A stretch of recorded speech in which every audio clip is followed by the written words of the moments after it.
Immortal and Martial Dual Cultivation, episode 355. Untuk melihat video selengkapnya, sahabat bisa kunjungi playlist yang telah Sabta Novel sediakan. Yuk mari, kita berimajinasi bersama dan masuk ke alur ceritanya.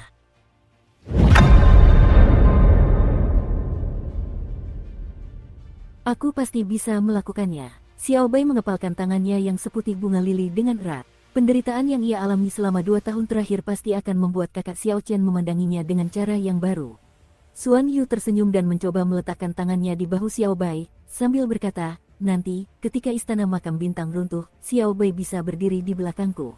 Xiao Bai tersenyum tipis sambil bergerak menghindari tangan Xuan Yu. Dia berkata, terima kasih, kakak Xuan Yu. Saat itu, akan lebih baik jika kakak Xuan Yu fokus melindungi dirinya sendiri. Kakak tidak perlu mengkhawatirkan Xiao Bai. Xuan Yu menarik kembali tangannya yang sebelumnya menyentuh sesuatu yang kosong. Jejak kemarahan yang tak terlihat terlintas di wajah tampannya saat ia tersenyum malu. Baiklah, namun, jika kau butuh bantuan, ingatlah untuk memanggilku secepatnya. Bintang yang mempesona itu memungkinkan kejayaan Raja Rock Surgawi yang telah lama meninggal untuk terus bersinar, bahkan setelah ribuan tahun. Bintang itu masih mampu menarik perhatian begitu banyak pahlawan dan talenta luar biasa. Semua ini terjadi karena dia adalah kaisar bela diri berdaulat, seorang penguasa di antara para kaisar. Nangong Kiong melihat sekeliling dan sedikit mengerutkan kening. Kemudian dia menyahut suaranya dan berkata, kita mungkin tidak akan mampu mengatasinya setelah bekerja sama. Selain sampah dari 6 faksi utama, ada juga beberapa orang yang tidak terduga. Melihat keraguan Xiao Chen, Nangong Kiong meletakkan tangannya di bahu Xiao Chen. Energi aneh mengalir masuk, dan pemandangan suatu tempat yang jauh muncul di mata Xiao Chen seolah-olah dia bisa menyentuhnya jika dia mengulurkan tangannya. Ini, Nangong Kiong tersenyum dan berkata, penglihatan surgawi dan seni pendengaran. Adegan berubah dan terfokus pada seorang pemuda tampan berbaju putih. Nangong Kiong berkata, ini adalah kultivator jenius dari ras rubah roh bulan perak. Kekuatannya kira-kira setara dengan 7 raksasa domain Tianwu. Dia bukanlah seseorang yang bisa ditandingi oleh Mo Lingtian dan yang lainnya. Gadis di sampingnya adalah seorang jenius tingkat tinggi yang baru-baru ini terkenal di ras rubah roh bulan perak. Dia menguasai teknik kultivasi rahasia yang berasal dari zaman abadi. Penampilannya sangat langka, 1 dari 10.000. Terlebih lagi, Raja Rubah Roh sangat menyukainya. Dia dikenal sebagai salah satu dari 3 wanita tercantik di alam iblis. Beberapa keturunan ras iblis terpikat padanya. Xiao Chen tak kuasa menahan senyum tipis. Tak disangka, setelah 2 tahun tak bertemu Xiao Bai, gadis polos dan lugu itu sudah menjadi selebriti seperti sekarang. Pemandangan di hadapan Xiao Chen berubah, dan sesosok lusuh di antara awan muncul di hadapannya. Pemuda itu berambut acak-acakan tetapi bermata indah seperti permata. Jangan menilainya berdasarkan penampilannya. Dia adalah seorang jenius iblis sejati dari ras kera raksasa. Dia sangat terkenal di alam iblis dan dikenal sebagai monyet surgawi kecil. Beberapa keturunan iblis roh bahkan tidak dapat dibandingkan dengannya. Selain orang-orang ini, Nangong Kiong mengabaikan kultivator muda lainnya dari ras iblis. Mereka mungkin tidak cukup kuat untuk diperhatikannya. Namun, sebenarnya, orang-orang ini tidak lebih lemah dari pewaris sejati 6 faksi utama. Akhirnya, pemandangan di hadapan Xiao Chen bergeser ke gundukan pasir yang agak jauh. Seorang pendekar pedang muda berpakaian hitam dengan ekspresi tegas dan serius di wajahnya berdiri tegak seperti tombak. Pendekar pedang itu berdiri dengan tenang di atas bukit pasir, seolah menyatu dengan malam yang gelap. Jika seseorang tidak waspada, mereka tidak akan menyadari keberadaannya. Namun, begitu ditemukan, pendekar pedang ini langsung menarik perhatian seperti pedang berharga, dan meninggalkan kesan mendalam di benak banyak orang. Seberapapun orang berusaha, mereka tidak akan bisa melupakannya. Mata pendekar pedang ini yang hitam pekat bagaikan batu oniks, bahkan lebih gelap dari malam yang gelap, lebih menyendiri, dan lebih kesepian. Dia adalah musuh terbesar kita dalam operasi ini. Orang ini adalah Yan Sisan, dari generasi muda di domain Tianwu, hanya orang-orang setingkat 7 raksasa yang mengenalnya. Yan adalah nama keluarga yang sangat kuno. Klan Yan sudah ada sebagai klan bangsawan berdaulat pada awal zaman bela diri, ketika manusia menjadi semakin penting. Termasuk perang para kaisar di era kuno, klan ini telah ada selama lebih dari 50.000 tahun. Nangong Kiong melanjutkan, dia adalah keturunan klan Yan, klan bangsawan berdaulat. Tak disangka, dia tidak tinggal di alam mendalam dan datang ke sini. Dia terutama mengkultivasi pedang dan telah melangkah 1 kaki di ambang batas bijak bela diri. Lukisan sayap rok agung seharusnya tidak terlalu berguna baginya. Paviliun surga yang berkembang memiliki cabang di seluruh alam Kunlun. Selain menjalankan lelang, mereka juga bergerak di bidang intelijen, jadi Xiao Chen tidak menganggap aneh pengetahuan Nangong Qiong yang luas. Sambil menatap pemuda ras rok surgawi yang mengenakan baju zirah emas, dia bertanya, apakah kau tahu asal-usul kultivator ras rok surgawi yang mengenakan baju zirah emas itu? Nangong Qiong melirik sekilas dan menjawab, orang itu adalah Ming Yu, putra kepala ras rok surgawi. Bakatnya sangat bagus, sayangnya, sumber daya ras rok surgawi terlalu terbatas. Jika tidak, dia akan berada di level yang sama dengan monyet surgawi kecil. Saat mereka berbicara, Nangong Qiong tidak terlalu memperhatikan kultivator berbaju zirah emas itu. Namun, Xiao Chen berpikir sebaliknya. Situasinya berbeda dari yang kubayangkan. Mo Lingtian sudah tidak berharga lagi. Nanti, kau bisa langsung membunuhnya. Harta rahasia tingkat sage akan menjadi milikmu. Kemudian kita akan membagi sisa hartanya di antara kita berdua, 70% untukku dan 30% untukmu. Awalnya, Nangong Qiong berencana menyembunyikan identitasnya menggunakan Mo Lingtian untuk menghindari pengepungan ketika identitasnya terungkap. Namun, kini, beberapa orang dengan latar belakang yang mirip dengannya muncul. Nangong Qiong tidak bisa lagi bersembunyi, dan dia bahkan tidak perlu bersembunyi. Xiao Chen tersenyum dan berkata, ini sungguh menarik. Akulah yang menyerang, namun kau ingin mengambil 70%. Nangong Qiong sedikit mengangkat alisnya yang cantik dan langsung tersenyum. Bagus, kalau begitu kita sepakat. Pagoda tingkat bijak itu milikmu, dan kita akan membagi harta karunnya dengan 70% untukmu dan 30% untukku. Aku tertipu, gadis ini sedang memasang jebakan untukku. Tanpa harus melakukan apapun, dia bisa mendapatkan 30% harta Mo Lingtian. Seseorang benar-benar harus selalu waspada saat berada di dekat gadis ini. Xiao Chen, nanti ketika istana makam bintang runtuh, kita akan melanjutkan dengan cara yang sama. Kau akan memimpin dan membuka jalan untukku. Mo Lingtuan berbicara dengan santai, tetap mempertahankan sikap menghakimi segala sesuatu. Namun, dia tidak tahu bahwa Xiao Chen dan Nangong Qiong telah lama memutuskan untuk mengabaikannya dan saat ini sedang mendiskusikan cara membagi hartanya secara diam-diam. Saat keduanya berbincang, bintang yang bersinar terang di kejauhan, di luar batas langit, sepenuhnya sejajar dengan arah altar. Para tetua dari ras rok surgawi, yang telah mempersiapkan diri sejak lama, segera bertindak. Mereka dengan cepat membentuk segel tangan dengan tangan mereka. Cahaya tak terbatas menerangi formasi kompleks tersebut, asal-muasal dari 49 urat roh terlihat jelas dan cepat memudar. Ketika sumber spirit vein benar-benar terkuras, sebuah kekuatan hisap tak terbatas tiba-tiba muncul dari altar, mengunci istana makam bintang di luar langit. Sesaat kemudian, istana makam bintang dengan cepat runtuh. Tak lama kemudian, istana itu bersinggungan dengan penghalang langit. Nyala api terang berkobar di langit malam. Pemandangan menakjubkan ini tampak sangat luas dan megah. Saat cahaya berapi-api berkobar, istana makam bintang menerobos penghalang langit, perlahan muncul di pandangan semua orang. Boom, boom, boom. Berkas cahaya berapi-api yang tak terhitung jumlahnya datang terlebih dahulu, tampak seperti meteor. Mereka menghantam gurun yang luas dan tandus, menciptakan ledakan keras yang tak berujung. Pada saat itu, semua kultivator yang hadir menahan napas. Mereka menatap langit dan melihat istana makam sebesar kota mengambang di udara, tampak seperti akan jatuh kapan saja.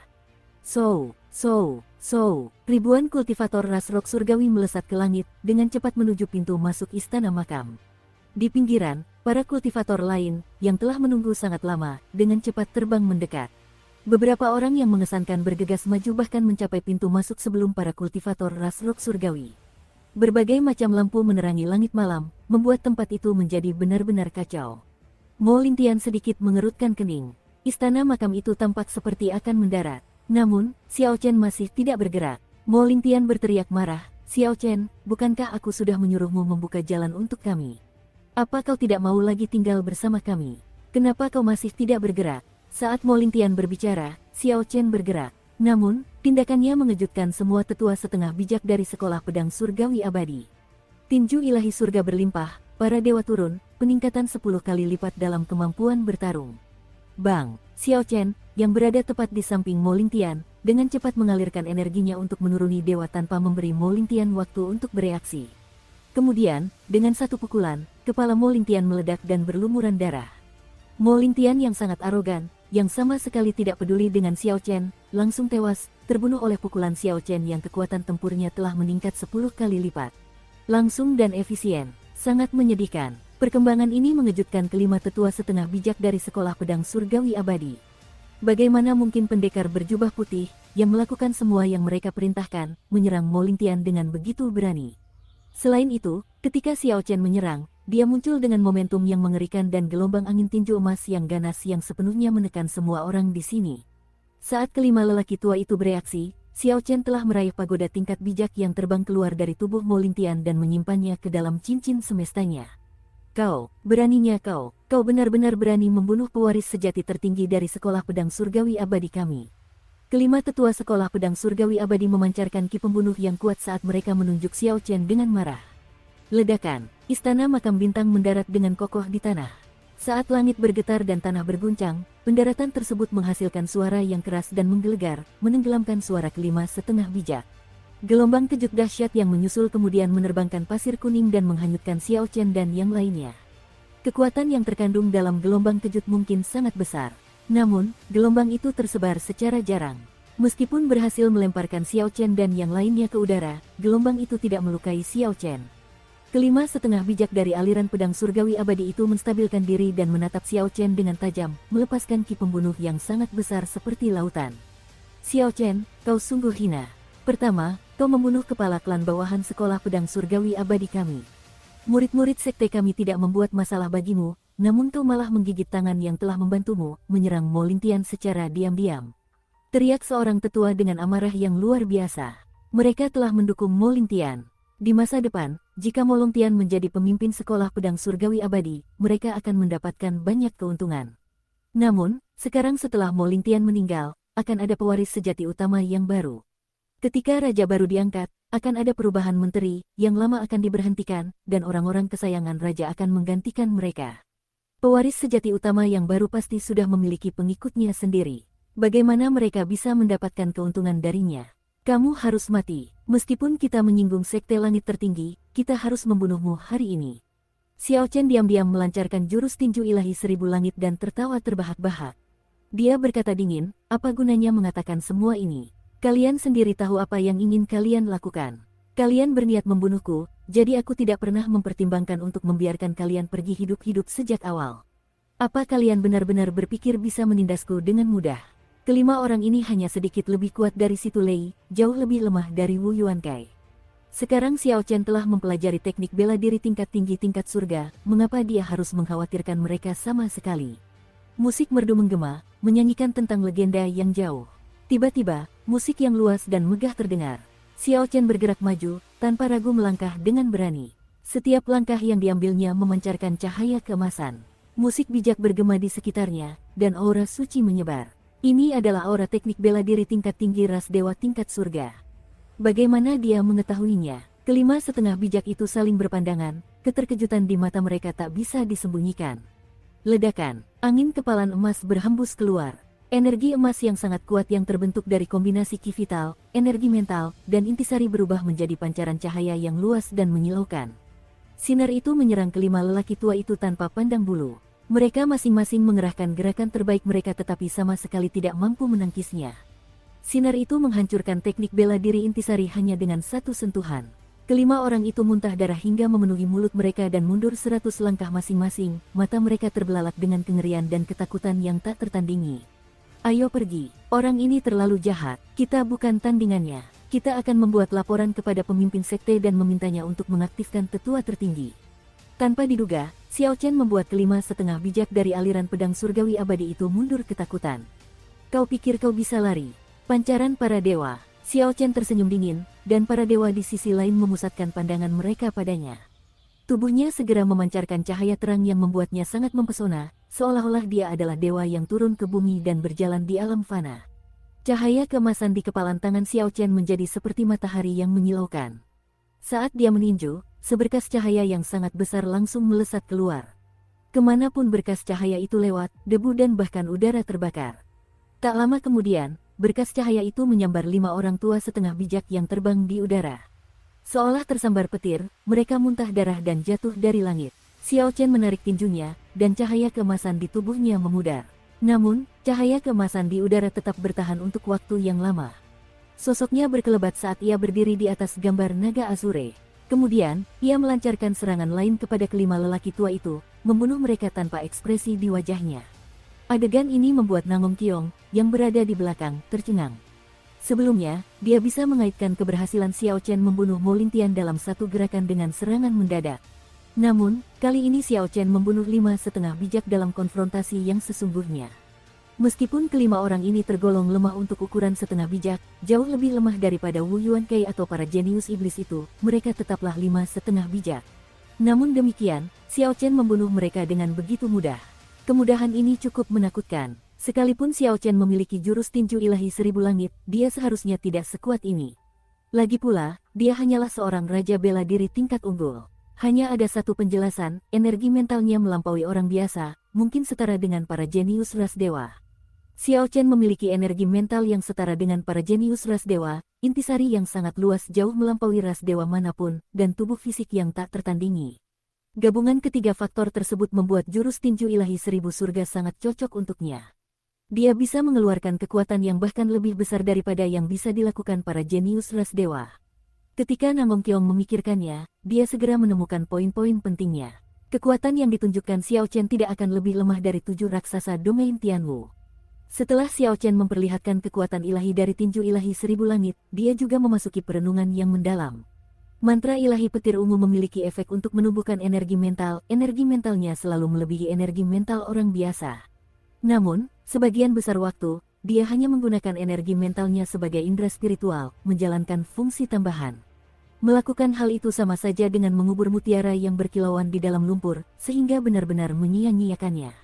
Kini setelah Xiao Chen memperoleh jurus tinju ilahi 1.000 langit, teknik tersebut memungkinkan mutiara terang ini untuk memancarkan cahayanya, menampilkan kemuliaannya. Di hari-hari mendatang, ketika mantra ilahi petir ungu meningkat ke lapisan ke-7, energi mentalnya akan semakin meningkat. Pada saat itu, dia akan mempelajari lebih banyak misteri tinju ilahi 1.000 langit, bahkan mungkin memahami gerakan-gerakan selanjutnya lebih cepat. Xiao Chen mengambil kelima cincin spasial setengah bijak dan memindainya dengan indera spiritualnya. Seketika, dia menghitung koin astral, sebanyak 300.000 koin astral. Tampaknya, meskipun kelima orang ini adalah tetua aliran pedang surgawi abadi, mereka tidak terlalu kaya.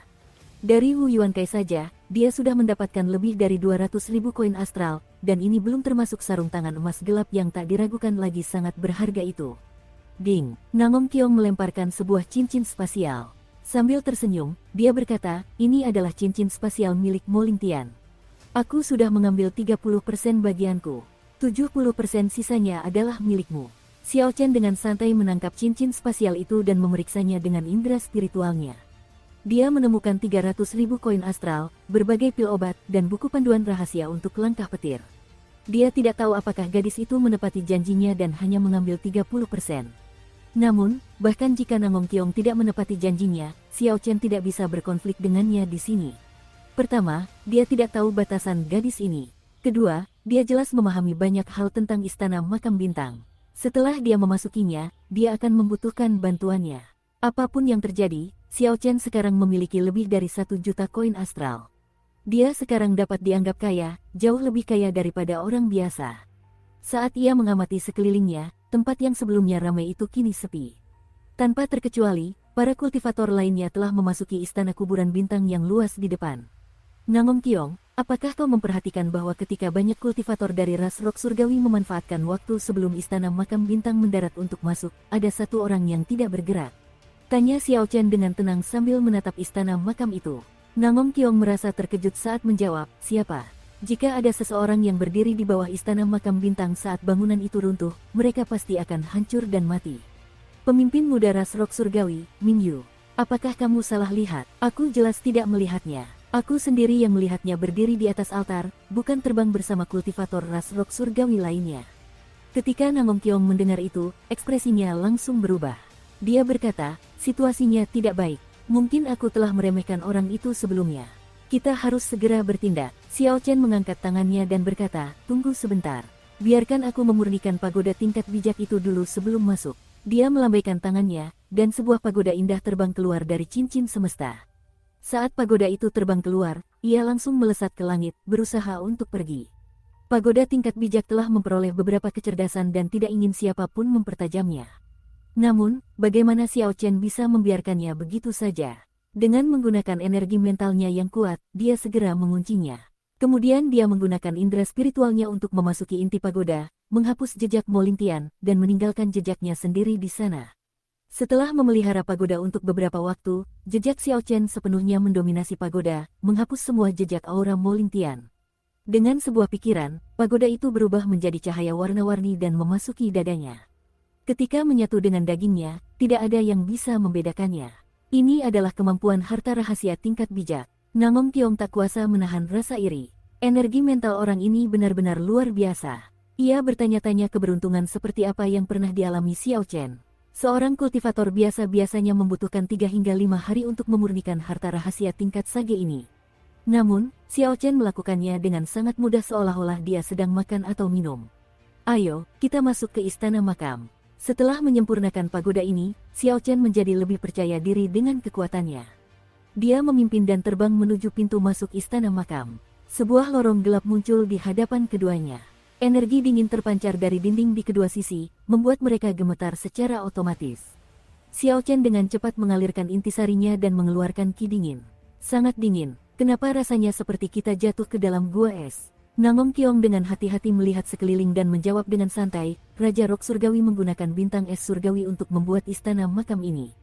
Bintang es surgawi bahkan lebih dingin dari es. Berhati-hatilah agar ki dingin tidak meresap ke dalam tubuhmu. Jika tidak, akan terbentuk racun embun beku. Setelah berjalan sebentar, Namong Kiong mengulurkan tangannya dan menekan sebuah titik di dinding. Dinding itu terbuka, dan sebuah ruang makam muncul di hadapan mereka berdua. Sayangnya, selain beberapa hiasan sederhana, mereka tidak menemukan apapun. Bahkan aura harta karun pun tidak ada. Keduanya melanjutkan perjalanan. Di sepanjang jalan, Namong Kiong membuka beberapa ruang makam tersembunyi. Namun, tidak ada keuntungan yang bisa didapat dari sana. Sesekali, ada kejutan menyenangkan, tetapi itu hanya barang-barang kecil. Setelah berjalan beberapa saat, mereka mulai bertemu lebih banyak orang. Namong Kiong tidak mempedulikan mereka dan hanya membuka ruang makam tersembunyi satu demi satu di depan semua orang. Pemandangan itu membuat semua orang yang menyaksikan terkejut, sehingga mereka mengikutinya. Kakak, ruangan tersembunyi lainnya terbuka, dan pancaran cahaya keluar dari dalamnya. Kekuatan Kaisar Agung mengalir keluar bersamaan dengan pancaran cahaya tersebut, mengejutkan banyak kultivator di belakangnya. Ini adalah lukisan Great Rock yang sedang melebarkan sayapnya. Seru seseorang yang mengenali barang tersebut. Pengumuman itu menimbulkan kehebohan. Kalian semua, enyah, lukisan ini milikku, Yun Fei Yang. Tidak ada yang boleh merebutnya. Bang, bang, bang. Sesuatu menyingkirkan sosok-sosok di belakang. Sekelompok setengah bijak yang mengenakan seragam Sekte Harimau Surgawi menyerbu keluar dengan angkuh. Sekte Harimau Surgawi adalah kelompok kultivator yang meninggalkan ras Harimau Surgawi di domain iblis dan mendirikan diri di Provinsi Hunluo. Setelah 1000 tahun pengembangan, mereka telah memperoleh pijakan yang stabil di Provinsi Hunluo. Sekte itu adalah penguasa tirani besar di sekitar Provinsi Hunluo, tidak lebih lemah dari aliran pedang surgawi abadi. Perilaku arogan seperti itu adalah hal biasa bagi mereka. Meskipun para kultivator ras manusia atau iblis adalah pahlawan lokal, mereka hampir tidak bisa dianggap sebagai jenius kelas atas. Yang terlemah di sini adalah Raja Bela Diri tingkat unggul puncak, sebagian besar adalah setengah bijak. Namun, tak seorang pun berani bertindak semaunya di hadapan orang-orang Sekte Harimau Surgawi. Para kultivator ini semuanya membuka jalan bagi mereka dan memandang Yun Fei yang memimpin mereka, dengan rasa tidak puas. Beberapa orang yang disingkirkan oleh Sekte Harimau Surgawi menunjukkan ketidakpuasan di mata mereka sambil berkata dengan penuh kebencian, "Tunggu sampai orang-orang dari Istana Ular Melayang tiba. Mari kita lihat apakah kalian masih berani bersikap sombong seperti ini atau tidak." Para penghuni Istana Ular Melayang telah masuk melalui pintu masuk yang sama. Jika tidak terjadi hal yang tidak terduga, mereka akan segera bergegas setelah merasakan fluktuasi energi dari lukisan sayap terbentang Rok Agung. Pada saat itu, jika terjadi perkelahian sengit, para penonton ini mungkin bisa memancing di tengah kekacauan, sehingga mendapatkan kesempatan. Meskipun orang-orang dari Sekte Harimau Surgawi itu kuat, yang lain hanya bergerak ke samping, tidak menunjukkan niat untuk pergi. Yun Fei yang bertubuh tinggi dan tegap. Ia mengenakan mantel bulu di pundaknya dan memiliki fitur wajah yang lebar. Sekilas, ia tampak mengesankan. Saat berjalan, ia memancarkan aura kekuatan tertentu. Kemarilah. Dia membuka tangannya, dan daya hisap yang terbentuk dari energi iblis melewati Xiao Chen dan Namong Kiong, menjangkau ke dalam ruang rahasia. Yun Fei yang bersikap arogan, bertindak tanpa takut akan konsekuensi apapun. Dia ingin merebut lukisan Great Rock Spreading Wings Painting di depan kedua orang itu. Namong Kiong meletakkan tangan kanannya di bahu Xiao Chen, menghentikannya. Tidak perlu terburu-buru, dia tidak akan bisa mengambil lukisan itu dengan mudah. Mari kita gunakan dia untuk mengurangi energi pada lukisan itu terlebih dahulu. Lukisan burung rok agung yang membentangkan sayap dengan kekuatan kaisar yang memukau itu dengan cepat terbang ke arah Yun Fei Yang. Senyumnya semakin lebar. Bang, tepat saat dia hendak meraih potongan lukisan itu, sesuatu yang aneh terjadi. Potongan itu memancarkan energi yang sangat besar. Dengan suara boom yang keras, potongan itu mendorongnya mundur. Tuan muda, apakah Anda baik-baik saja? Para tetua setengah bijak dari Sekte Harimau Surgawi semuanya menunjukkan keterkejutan saat mereka bergegas mendekat. Yun Fei Yang melambaikan tangannya dan menjawab dengan muram, aku baik-baik saja. Sepertinya energi yang terkandung dalam lukisan ini lebih besar dari yang kuperkirakan. Aku terlalu ceroboh. Aku hanya perlu mencoba lagi. Yun Fei Yang, dengan kemampuanmu, kau ingin merebut sebuah lukisan. Bahkan ketika diberi kesempatan, kau tidak bisa meraihnya. Sesosok tubuh melesat cepat dari atas lorong. Kemudian dia dengan cepat meraih potongan itu. Namun, ketika dia menyentuh potongan lukisan itu, energi yang sama juga membuatnya terlempar ke belakang dengan dahsyat.